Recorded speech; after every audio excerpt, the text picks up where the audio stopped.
Resistência ao movimento de um objeto sólido imerso ou dentro de um fluido. Qual é o nosso assunto de hoje? Arrasto. E o arrasto é um fenômeno ou um efeito gerado tanto na aviação real quanto no aeromodelismo, que a grande maioria dos aeromodelistas sabe, mas poucos se detêm a diminuir, consertar o que gera, ou seja, ajustar, trabalhar, melhorar a causa deste efeito.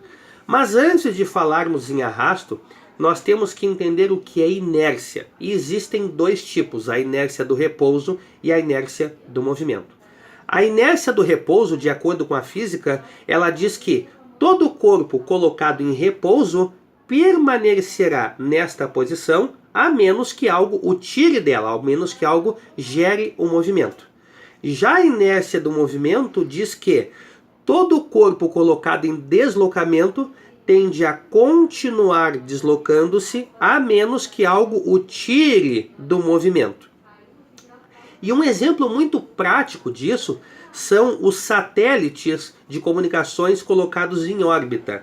Esses satélites, eles são, depois de lançados no espaço, eles recebem uma propulsão que vai fazendo com que eles comecem a adquirir velocidade. E essa velocidade pode chegar a mais de 20 mil quilômetros por hora. No momento que atinge a velocidade desejada, os propulsores são desativados. Só que este satélite permanece girando indefinidamente a 20 mil quilômetros por hora, orbitando o nosso planeta. Como que ele não para se não há mais a propulsão? É o fenômeno do arrasto relacionado com a inércia. Como no espaço eu não tenho oxigênio, portanto eu não tenho ar, não tenho gases, o arrasto não existe. E ao mesmo tempo, a inércia diz que, colocado em movimento, ele tende a permanecer. O arrasto, ele gera a frenagem, ele é uma oposição ao movimento. Como eu não tenho isso, ele fica então em órbita por tempo indefinido, e assim de fato é o que acontece. Mas e na aviação? Na aviação o cenário muda. O cenário muda porque eu tenho o arrasto. E o arrasto é gerado, primeiro, pela própria fuselagem do avião.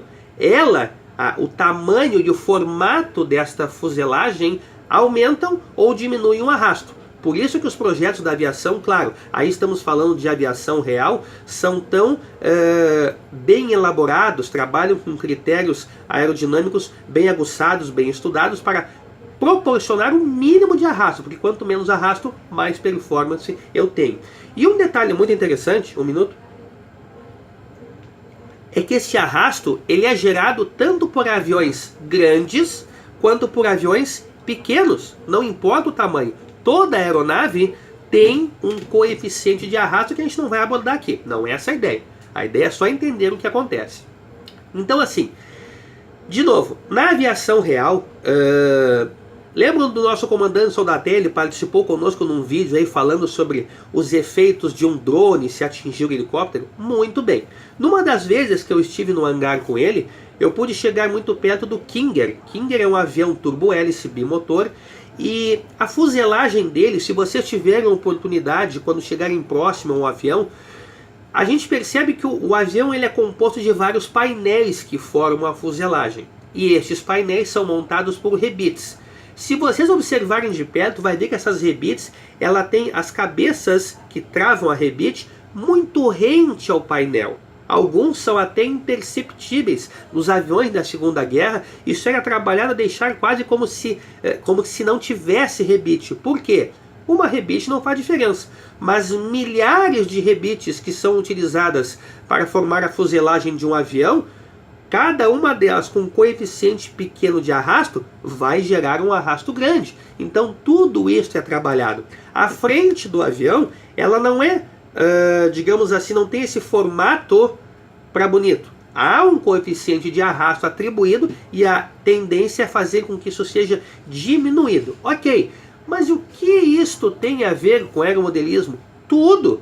Só que, claro, respeitando as devidas proporções, nós do aeromodelismo raramente sentimos esse efeito. Mas, desculpe, nós podemos contribuir para diminuir isto. Querem ver um exemplo?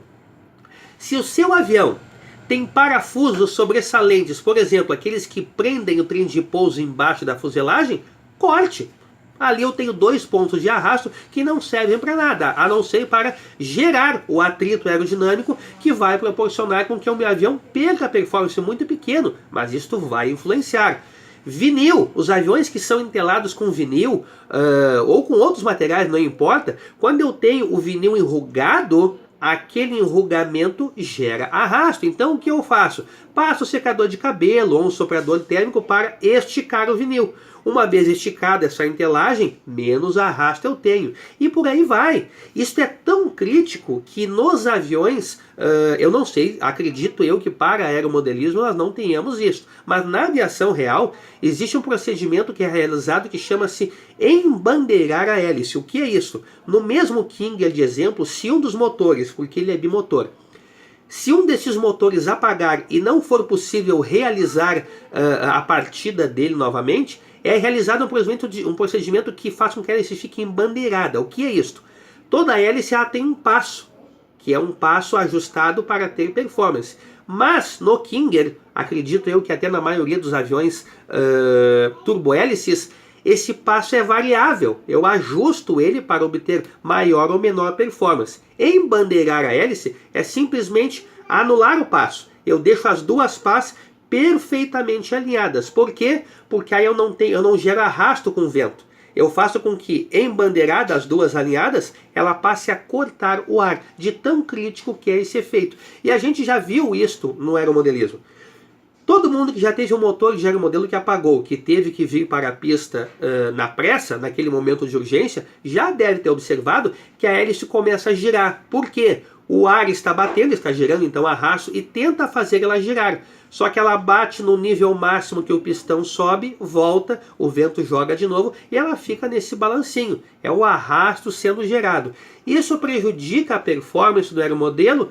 Não! Até porque, como conversamos aqui uma vez com o Rafael Bertolotti, a relação potência entre um aeromodelo e um avião, do aeromodelo é muito maior, porque a proporção de motor para avião é muito maior. Então nós raramente percebemos ou sentimos este efeito de forma que ele nos atrapalhe.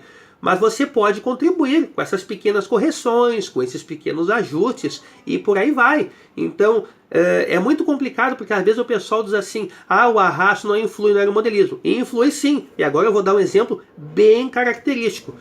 Quem já voou com um aeromodelo que possua trem retrátil sabe a diferença que dá no voo deste avião.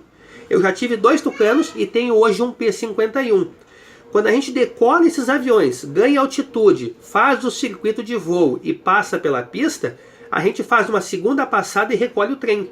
Assim que o trem é recolhido, a sensação que a gente tem é que esse avião parece que ganhou um impulso extra. Ele parece que ele se solta mais, evidentemente, porque ali eu retirei o eixo, retirei os pneus, retirei as rodas, que geram um arrasto, que proporcionam uma frenagem aerodinâmica que tende a segurar esse avião mais durante o voo. Quando eu recolho o trem, eu escondo ele dentro da asa, eu tenho a asa, a parte inferior dela, lisa. O ar passa ali praticamente sem atrito nenhum. Então eu tenho um maior desenvolvimento no meu avião, no meu aeromodelo. Então isso é fato. Ele influi. Mas cabe a você que tem avião que tem a possibilidade de colocar trem retrátil ou não, ou a você que tem um avião normal que não tem trem retrátil, mas tem pequenos ajustes a fazer, a realizar esses ajustes. Porque alguns aeromodelistas acham que o trem retrátil é só para deixar um avião mais escala, mais bonito e tal. Não é só para isso. Isto sim, é uma verdade. Mas o efeito aerodinâmico no retrair os trens é realmente uma constante a ser considerada. Tem influência sim. Certo, pessoal? Por hoje é isso. O vídeo está um pouco atrasado, não pudemos fazê-lo na última quarta-feira, mas às vezes acontece em contratempos. Vamos sempre tentar manter aí os nossos 2 vídeos semanais. Até o próximo encontro e até domingo. Conto com vocês.